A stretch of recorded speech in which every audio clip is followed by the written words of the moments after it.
არ გჭირდება. ქართველი ადამიანი თავისი გულწრფელობით არის მშვენიერი. თავისი გულწრფელობით.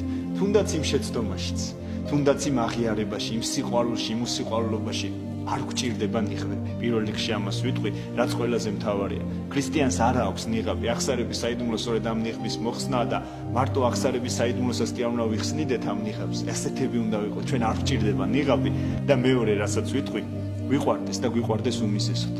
უმიზესოდ. არც მიზეზები არ გჭირდება ერთმანეთის შესაყვალებლად. თუ არსებობს მიზეზი, რატომაც გიორგი, მე თქვენ მიყვარხართ, ესე იგი მე მიყვარს ის მიზეზი და არა უშუალოდ პიროვნება გიორგი.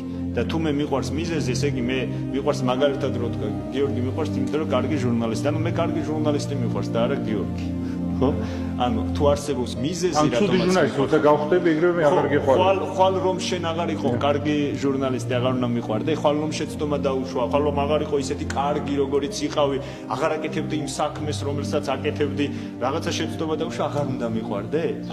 ზუსტად ისე უნდა მიყვარდე. იმიტომ რომ ჩვენ მიზეზები გვიყვარს და არა პიროვნება. მოდი გვიყვარდეს უმიზეზოდ და მივიღოთ ერთმანეთი ისეთი, როგორიც ვართ. ქართველი ადამიანის შინაგანი სამყარო არის მოსიყვარული. და გვინდა თუ არ გვინდა ვერ გაურბივართ ამ სიყვარულს და ჩვენ მოსიყვარულეები ვართ. უბრალოდ თავარია ვიყოთ გულწრფელები ამ სიყვარულში.